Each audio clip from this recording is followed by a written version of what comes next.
Hi there, my beautiful subscribers. How are you?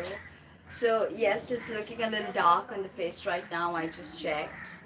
And it is because of the bright color outside. So, I'm here to discuss with you a quick little update. So, I have just completed my Mars ritual and a very powerful Bagalamukhi Homam that I was doing. So it went very well and it was really, really powerful. And like I've told you, that the color of Bagalamukhi is yellow. And she's a consort of Mars.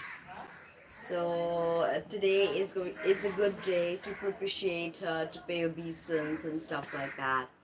So while I'm at it, I thought that I would shoot a video on the Sri Chakra, you know, but then the lights are not yet correct. So I said, let me wait a bit because once the background is a little dimmer, the light out here can be emphasized. Right now, the light is not correct. So today is a very good day to propitiate Mars, right? And I don't see too many people popping up either today because I don't know, maybe, whatever. So I'm gonna wait for a bit and take a video call, and then I'll get back and I'll have a conversation with you guys. So if you're watching this live later on, then I will probably make some videos tonight, and you can expect to see them. But make sure you watch the Gemini eclipse update.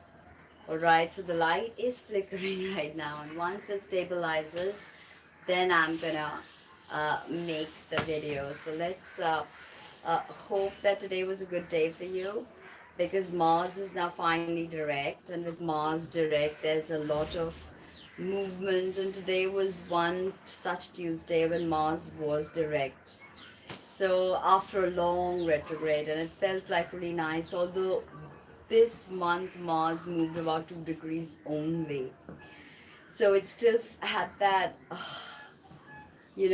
like really tiring. And my sign, so I'm Pisces moon, Leo sun, and Pisces moon, Leo sun, and Virgo rising in the Western tropical system. But in the sidereal system, I am Leo rising, Leo Mercury, Leo Mars, Leo Venus, and Leo Saturn. So I have all those placements in Leo. But yes, but actually, and my moon is in Aquarius. My moon is in Aquarius. So it's actually under the nakshatra Satavisha, which is called the 100 healers. So Satavisha is like the 100 healers. It's got a very powerful healing energy. So now I notice that a lot of subscribers have been flaking off from my channel, because I've been talking about Tantra and Mantra. So I see a ton of people flaking off. And also, a lot of people are possibly not watching the report because they think that it's Vedic, or Vedic people think that it's tropical or something like that. So what I want to bring to everyone's attention is that this is the age of information. So why not try and understand both systems? And because there's wisdom to be had from both systems. And that is what I have experienced. Okay, this is living it.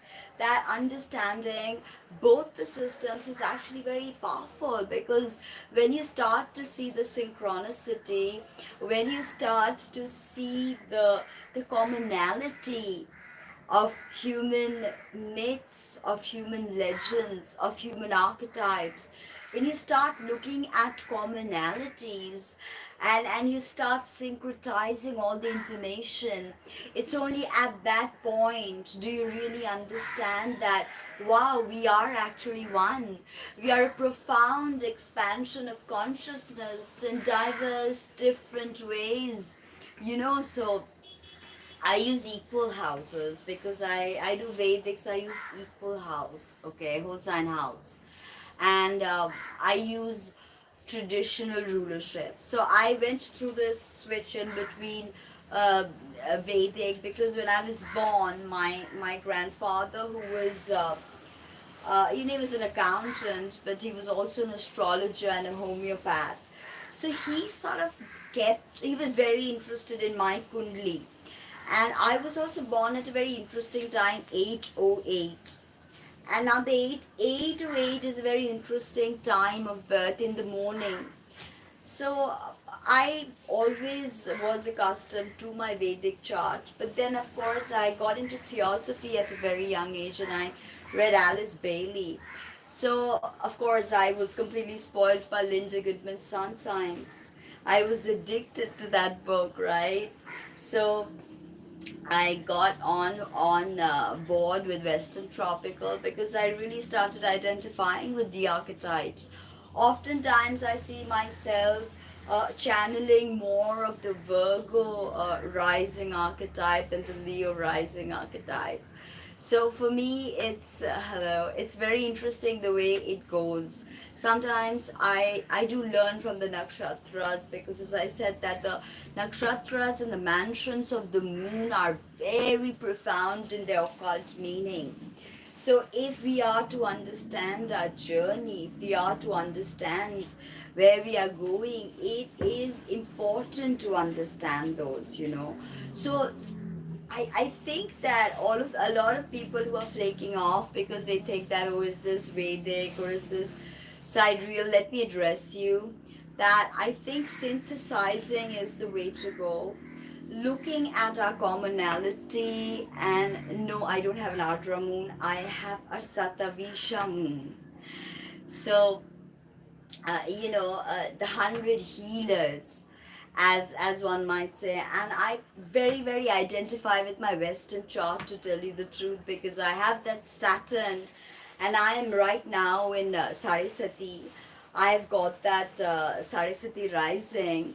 So that's why I like to wear this lapis lazuli and this tiger's eye, because of that Saraswati dasha that's gonna happen to me.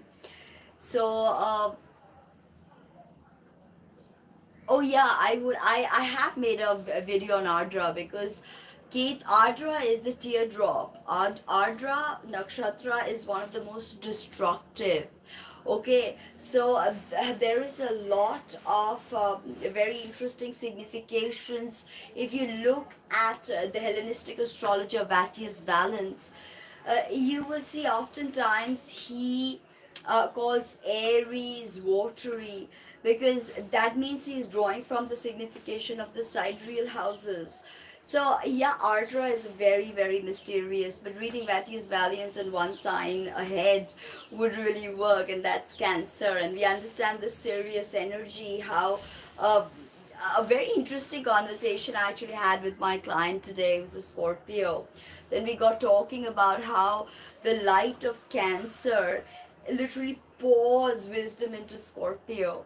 So it's a very cathartic relationship. That's why we oftentimes see that Cancer, the Scorpios gravitate, namaste, Scorpios gravitate towards Cancerians.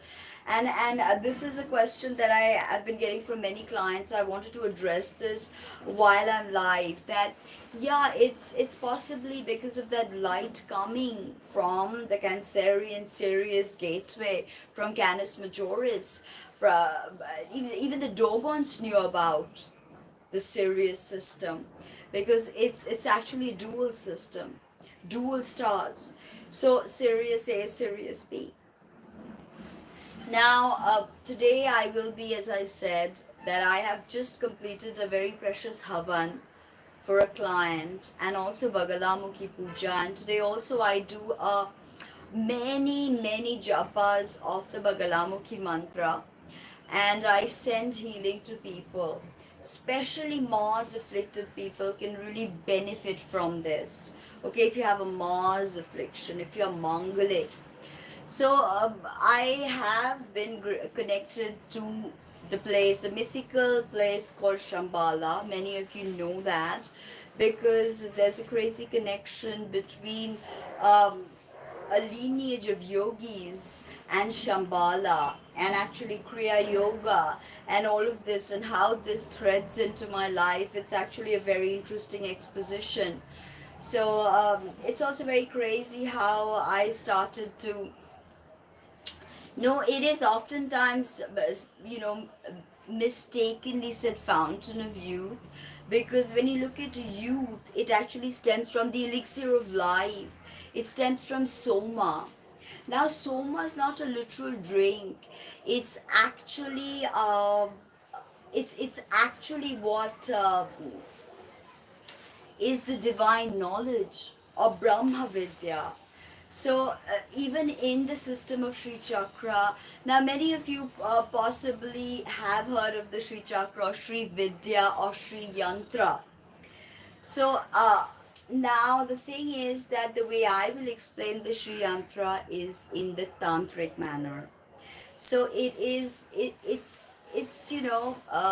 possibly why I'm losing a lot of subscribers, because they want to only hear about astrology. But it's the best thing to do right now, to learn about all systems, to understand all systems, so we can see what works for us. We can try different things. And I think that's going to be very empowering in this age, to be able to try new things, to be able to try different things. So instead of being closed about something, it's very, it's best to open. Now, before I go into anything, you've heard of the Merkaba, I'm sure many of you in the Kabbalistic system. Now, the Sri Yantra is is like the Merkaba, let's just put it that way, but it is the Merkaba of the macrocosmos and the microcosmos. Yes, I do. I'm married actually, for many years. So yeah, I do have. I'm not a boyfriend, but yes. So yeah, I kept noticing in my subscriber count that a lot of people started to unsubscribe, and a lot of people also started to not watch, because they possibly were only expecting. I'm not blaming anyone, it's absolutely a choice, but they were possibly, yeah, they were possibly, expecting only astrology content.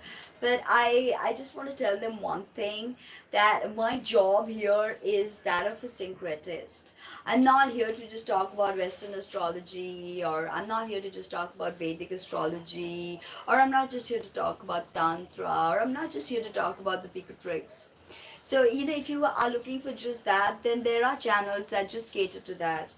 But if you're looking to see how systems work, put them to use, try and test them.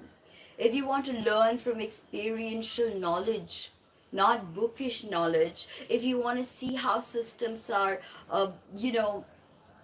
similar, or how, if they're different, how they're different. Yes. So, many people are like, thinking that tantra is just some sort of seedy massage in a massage parlor, and, with a happy ending. It's not. It's been bastardized and perverted.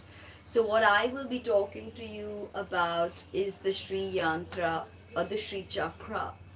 The Sri Chakra is one of the most profound wisdoms. Yes, yes, exactly. It's crazy. So I like a lot of songs. I like many songs.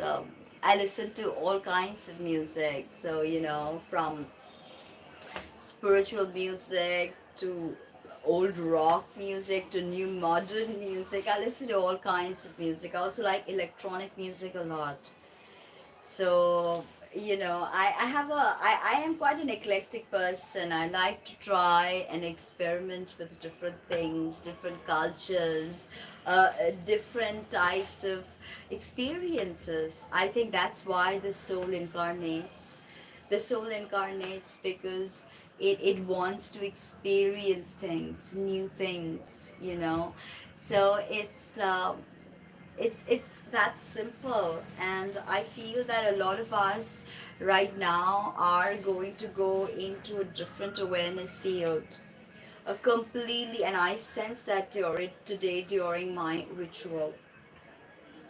When I sensed this, and I sent out the healing that I do every Tuesday, uh, and it felt very powerful. It felt like the right time to talk about Sri Vidya, because you've heard of the Merkaba, you've heard of pagan sacred circles, you've heard of uh, possibly many mystical things. So, but this is the ultimate mystical mechanism, okay? The Sri Chakra Vidya. Now, the Sri Chakra Vidya is profound, and oftentimes in the West, people think that Tantra is about sex, because in the Sri Chakra, we do worship living idols, living people. So you can either worship a Shiva, so you can worship a male, you can worship a female, or you can also worship a couple. Okay, so it's when you bring the divine, the sacred into a human being. When you acknowledge that we are divinity, it is only then can we truly grow. So this is what I want to say, this is what I want to say, that we have to now finally come out of all this. Wow, so you're very, very profound, but the Gemini Sagittarius energy is very light. Yet at the same time, you have that heavy 8th house energy. I made a video on accidental dignity and accidental debility. So, a lot of, anyway, Moon in Gemini is not a dignified position. Although air signs are moist and, the Moon is moist. But then you have to also remember that Gemini is mutable air. So, if you put a Moon in there, it fluctuates so much that it takes on the garb of that Gemini signature. So you're extremely moody, you're extremely unstable. Of course, for that you have to look to the story of Mercury. What story is Mercury saying? Where is your Mercury? What's happening to your Mercury? Do you have a day chart? Do you have a night chart? Okay, so Sag Moon, right? So immediately you know that the Moon has no dignity in Sagittarius whatsoever, because the Moon is feminine, Sagittarius is masculine. The Moon is the queen of the night. She's one of the lights, and Sagittarius is ruled by. But although there's a very profound connection, which I'll tell you, because the sole ruler of Sagittarius is the Earth. So the connection of Moon and Earth is profound. Okay, also here you've got to look at another signification. You've got to look at the decan, then you've got to break it up into terms. But another thing to think of is Sagittarius is a sign that belongs to Jupiter. So which is the sign Jupiter is exalted in? Cancer. And Cancer is the sign of the Moon, right? So yes, Sagittarius moons can be very conflicted, but always keep in mind the connection Jupiter has with a sign that Cancer rules. Thank you. Any donation would be much appreciated, because I am, a single person supporting many people. I completely pay my own thing. I do not have anybody supporting me. Yes, I'm married, but I earn my own money. So if any kind of help would be profound. So as I was saying, that you have to look to Jupiter. You have to understand that Sagittarius moon is feeding off that Jupiter. Okay, I'll get to Aquarius moon. I want to get there because that's a very profound moon sign. So let's I guess do this, and let's do the moon signs one by one. So everybody can request a moon sign, and then give me a little tip if you so want your moon sign to be discussed. And that could be something nice we can do. I was also thinking that I was doing the sun moon combination with the ascendant. So if anybody is interested to get theirs done, drop me a mail and I can do yours for just like $11, $11.11, and I'll do your video. I'll even give you a shout out, so it will be online, saying you helped an independent person like me, an independent creator like me, and you helped me create this particular video. It shall not only benefit you, it will benefit many people. And also putting forward the 1111 makes it a very powerful energy signature you can put out there. All right, so let's get back to discussing the moon in Jupiter, a moon in Sagittarius. So always remember Jupiter's connection with Cancer. Jupiter is exalted there. Okay, so I would love to do that. Please, if you just paid me, I know. So I want you to drop me an email and give me your combination and your name if you want to shout out. Okay, or if you just want me to use your account name, please do that. Okay, so let's get back to that. That connection is profound. But obviously, when you look at Sagittarius, this is the fire triplicity. Understand the concept of triplicity. Okay, each decan, that is 10 degrees, belong to one element. One element. 4 elements, right? Actually, in the Vedic system, we have another element, like in the Chinese system also. But the Western system has 4. There is no spirit. Okay, with us we have Akasha. So, okay, so 18 degrees is decan 2. So decan 2 of Sagittarius belongs to who? Belongs to Mars by Aries triplicity. Because that Sagittarius is the last fire sign, then we have Aries, so that decan belongs to Mars. So immediately your moon is feeding off Mars. That means it's accidental debility. It's moon cuts and burns. So astrology is not any definition that one can give you literally. It's not like, okay,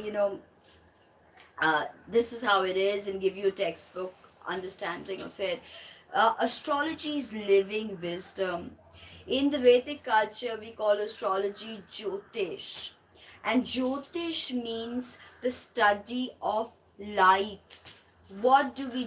We study planetary rays. Okay, because literally everything that's created on earth, listen to me, is created from the planetary rays. So if you have a difficult Saturn, you have a difficult Saturn because you've not been able to work out the karma of your Saturn. That is why you have a difficult Saturn. Okay, so how do you work with Saturn? I've made a very basic video for basic beginners level video for Saturn magic.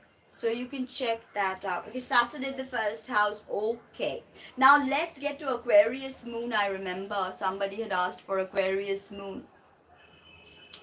Now Aquarius moon, first you look to the house. If it's a 12th house, could be problematic.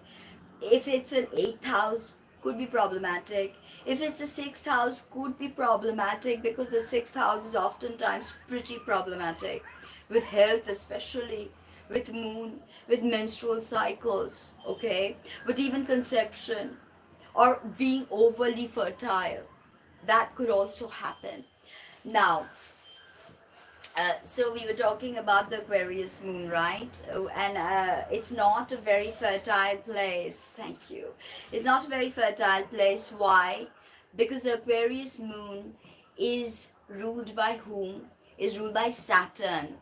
Okay? So Saturn is the greater malefic. So the moon is cold and moist. The moon is a light. Saturn is the greater malefic, and Saturn literally is extremely cold. Extremely dry, and the moon is moist, fecund. She also gives out warmth, because that's through the squares. The square aspect, she gives out warmth.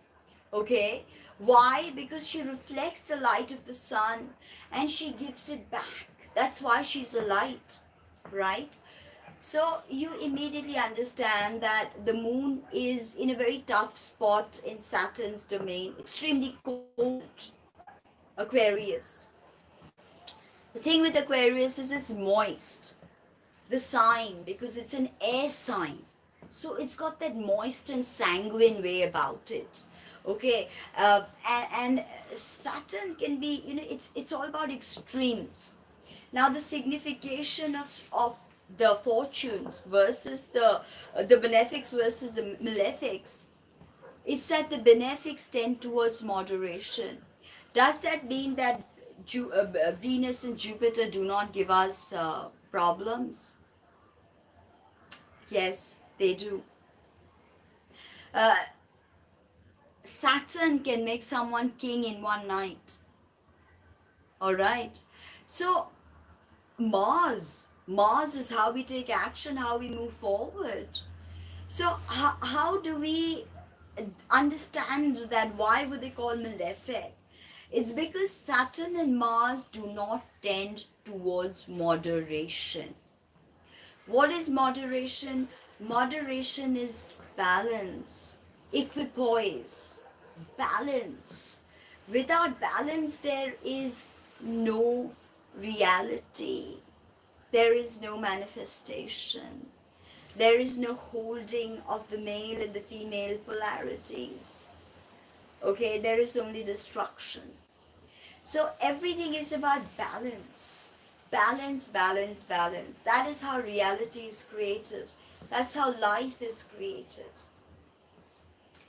So Aquarius moon, we were discussing that, yes, Virgos. Now Virgo, very interesting. Virgo moons, quite a difficult position for the moon actually, if you ask me, though the moon is exalted in Taurus. So Taurus with Virgo has a trine relationship. So trines are actually very harmonious. So Virgo moons are pretty interesting people, and they are the ones you go to when you want to optimize something. I'm not a Virgo moon, I'm a Pisces moon, so I'm the very polarity of Virgo. So, and in the Vedic system, I'm Aquarius moon. So again, Saturn ruled. But I love the placement of my Saturn. My Saturn is in Leo. At the very end of Leo, at 29 of Leo. So it's almost in Virgo. Okay, thank you. It's almost in Virgo. But it's in Leo. Okay, creating the number 1111. It's in my 12th house. And we know that Saturn takes planetary joy in the 12th house. And it's a Saturn that is in fall position. Because a Saturn rules that Aquarius. Leo's a polarity. So that Saturn does not like to be in Leo. Leo's the king. Saturn is the people. Saturn is karma. So it's not easy, like I said, having that Leo and Saturn. But the saving grace is that 12th house is Saturn as planetary joy. And also that Saturn is conjunct Regulus, which is the heart of the lion. Now, interestingly, I was born on the 23rd. Beautiful. That's an 11 vibration. So you have that 11 vibration as well. So, yeah, like I said, that my Saturn is at the culmination of that wheel, of the zodiacal wheel. For me, the 12th house. And it's sitting atop that Regulus, that fixed star Regulus. Okay, so it took me a long while, and I have that Mercury, ruler of my rising in Leo as well, just 2-3 degrees away from that Saturn. So it gave me a long time to accept myself, to understand myself, and to go deeper into myself. It did. And I feel like, yes, I could have done it quicker if I did not distract myself so. Oh, that's beautiful. That's beautiful. 1883. That's beautiful. I mean 1111, sorry. See, I don't know why I said 18. So it could be like a message for you, 18. Anyway, so we were talking about the Aries moon. Let's begin. So we did a bit of the moon in Aquarius, right? So let's do with a bit of Aries moon. Is there anybody who's an Aries moon here that would like their moon sign to be discussed? So they could, gain some wisdom. Because remember, the moon sign is your emotion. Yes, today was a Mars Puja, sister, the same thing that I suggested to you. Okay, so we have a Leo moon who wants their moon sign to be discussed. So I guess it's only fair to begin with the Leo moon because somebody's actually asking for it. Alright, so Leo moon, very interesting. Why? Because the sun and the moon are two polarities. In Hellenistic astrology, they are known as the two lights. Okay, so here you have a moon in Aries, and when you look at Cancer and Leo, their relationship is a complicated one. It's a semi-sextile. Semi-sextile happens in the next sign oftentimes happens to be a semi-sextile. So it's not a sign we are used to. It's not an energy we are used to. If you understand the zodiacal wheel, if you start from Aries, Aries is the mini Big Bang that starts all creation. And then life is sparked through Aries. And then it's grounded in Taurus, in the physical body, in vegetation, okay, in banking, in money. And then from sustenance, we move to Gemini, where we want to communicate, we want to experience, the soul wants to experience. From Gemini, the soul moves on to Cancer. And Cancer is, after experiences, the soul is almost stupefied. Too many experiences, maybe hurtful, maybe difficult to assimilate. The soul wants to be held. The soul wants to be nurtured. So the IC is the crux. It's called subterranean, the fourth house. Subterranean holds is the womb. So IC is the womb energy. Okay, so after that, after Cancer gives you the support, gives you the nourishment, the mother's breasts. Nourishment comes from there. Then you move to Leo to realize individuality, to realize the theatrical performance of a soul. When a soul wants to perform, there's a performance, energy to Leo. So from Leo, the soul moves on to Virgo, where it's expanded with this fixed fire, with the energy of the sun. And then it grounds, and then it grounds itself in Virgo. It starts to look at little details like mercurial things, little detailing happens, okay? Analysis, break it down, okay? I'm sure you can. And then from there comes Libra, which is the midpoint. And with Libra comes finesse, comes refinement, comes beauty, And then from Libra goes Scorpio, where Scorpio is deep, the 8th house of death and regeneration, right? So all of that, it's like it's with Aries, Scorpio, and Pisces. These are all, I think we've got a hateful person in here. So look, I don't want to block you. Kindly leave. I mean, people here have their own mind as well. So if you don't like it, you don't have to be here. Okay? So from Libra, yes, just this is so silly. If you don't like it, then all respect, you can leave, right? Okay, so from Scorpio, where we go down and deep, right? Then we move to Sagittarius, where again that arrow is directionality, right? A new direction, okay? So from Sagittarius comes the seriousness of Saturn. So this play between Saturn and Jupiter is something we all need to familiarize ourselves with, okay? Saturn and Jupiter, how they come together, all right? How they play together, because they are meeting in the sign of Aquarius, 0 degrees of Aquarius, and they're going to start a new circle and a cycle. 200 years. Okay, everything is cyclical, right? It's all cyclical. So it's exactly, people do not listen to information. You know, it's surprising that some people will abuse, some people will spew venom, some people will say hateful things. It's because they don't bother to listen. If they listened and somebody actually stood up to me and said something valid, it would be better, right? We could have a decent conversation, right? So I oftentimes, because I speak about many different types of things, I speak about sex workers' right, I speak about many different things. So people are like, uh, say things like this and call me names. For what? And malign my reputation.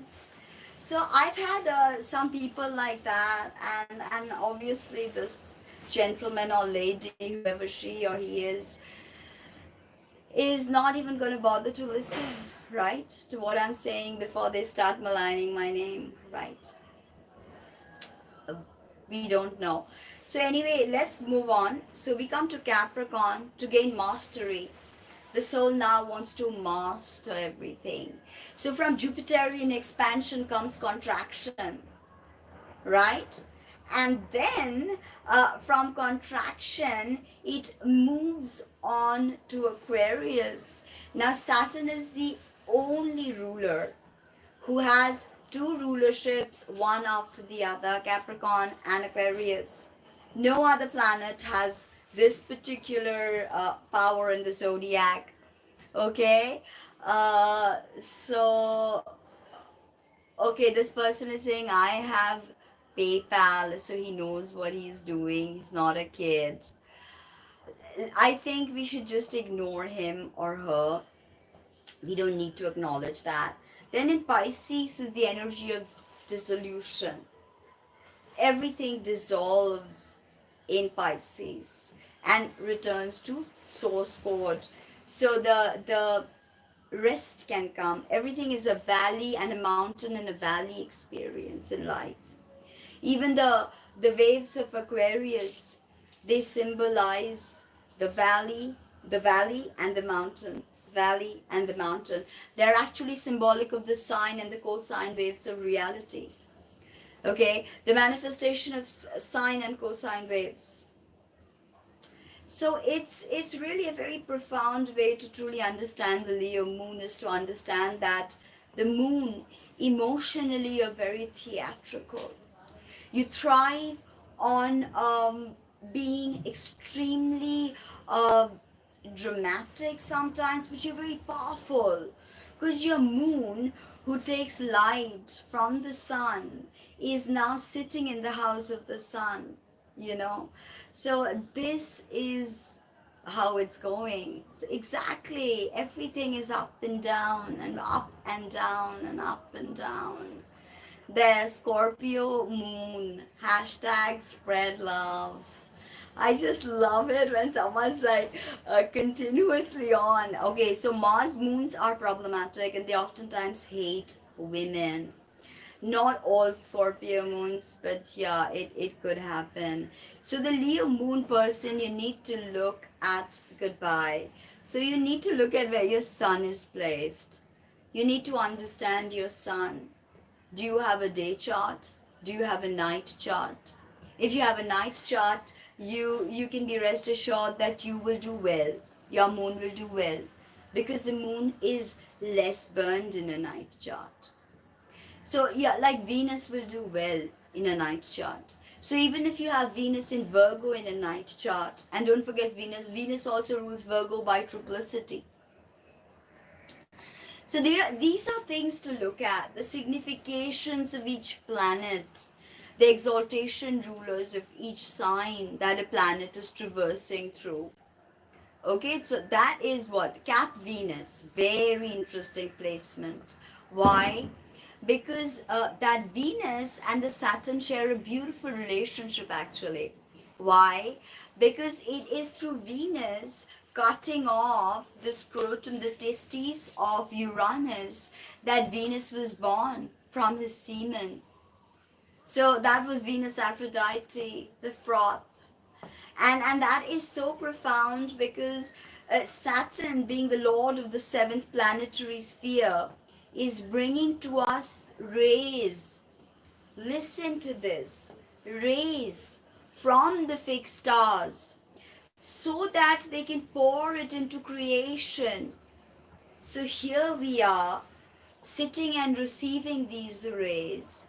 So if we were better, grounders, we would do better in receiving these rays. And yeah, but remember, sextiles are lazy energy. Sextiles are lazy energy. Okay, it's not an energy that is really like you'll get the benefit. You have to work for a sextile to be truly functional, if you ask me the truth. Now, trines are not so. Trines will just come and blindside you completely.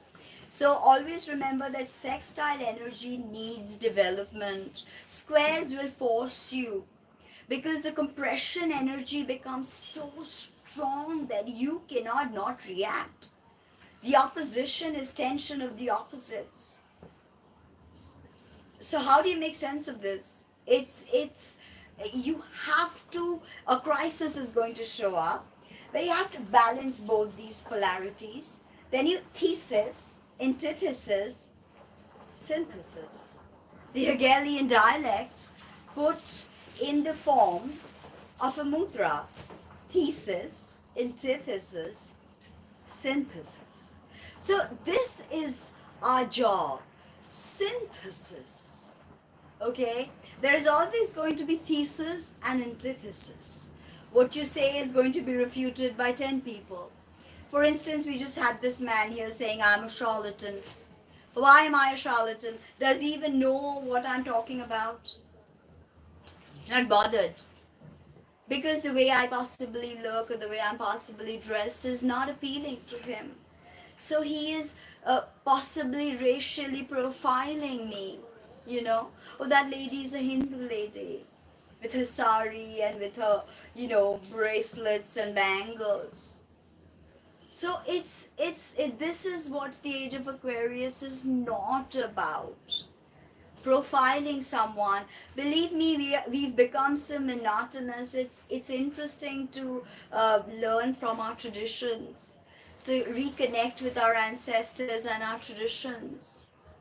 So in little ways, and remember, the ancestors of humanity are one. So that is my work, to tell you that ultimately it all boils down to that. There need be no division, there need be no strife. I'm just consciousness trying to wear a sari, trying to wear all these bangles and talk about all these things.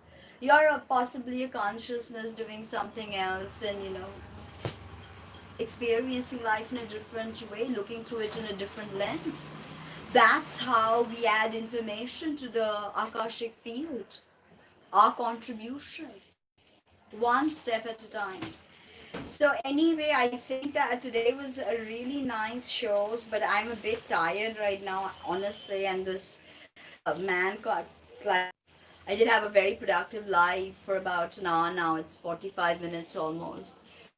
So if the live did go so well, that please, yes, the people who donated, do send me your email. I would say, tell you thanks, or if I could, I would definitely speak with you for sure. Thank you so much. I am so sad to go as well, believe me, but I need some water, and this kind of, just people coming in on lives, and it's really unsafe place sometimes.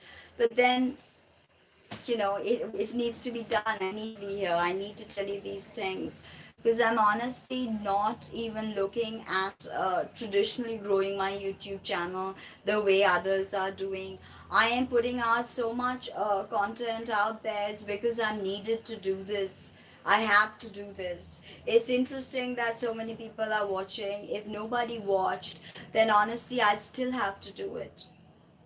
Okay, because it is what I am here to do. and I know that. So I'm not going to run away from it. I'm here to do it, and I will do it. If I get opposition, so be it. If I get abuses, so be it. Speaking for the sex workers, that's what I will do. I worship the goddess in all her ways. So I will do that. If you want to call me that, you can call me that. If you want to abuse me, you can abuse me, but work will be done. So all these videos need to go out, and they will be out. Okay, so whether an audience is gathered or an audience is not gathered is not for me to see. I make nothing out of my YouTube, honestly. Nothing out of my YouTube. So it's like, this is what I have to do. It's a compulsion, okay? It's my work. It's my life's work. Even putting out the wisdom of the Sri Chakra, it's not what people do, because the Sri Chakra is extremely occult and esoteric. But I'm going to break it down for you, and I'm going to tell you, because this may help a lot of people by connecting to their Bij mantra, by understanding the tantric ways. It may help people, and that is what I'm here to do. Maybe I have 13,000 subscribers, 14,000. It's like really getting difficult to get there, because people have unsubscribed since I started doing all these puja, tantra videos. So a ton of people have unsubscribed, and they are not watching, because they possibly just came to watch astrology. So they feel like, oh my god, this person's not making astrology. I will make astrology videos. Okay, and I know astrology really well, and I give you a really different, comprehensive, interesting story about the stars. I am, after all, a star myth maker, stars storyteller. This is my job. This is what I've been doing for many lifetimes, telling you stories about the stars. So, I mean, a person like that could just dampen my energy, because I don't come live, and suddenly I come live and this is thrown at me. And I just had a puja and a homam. So, you see, I already have all this smoke on my face. But I said it has to be done. So, see you.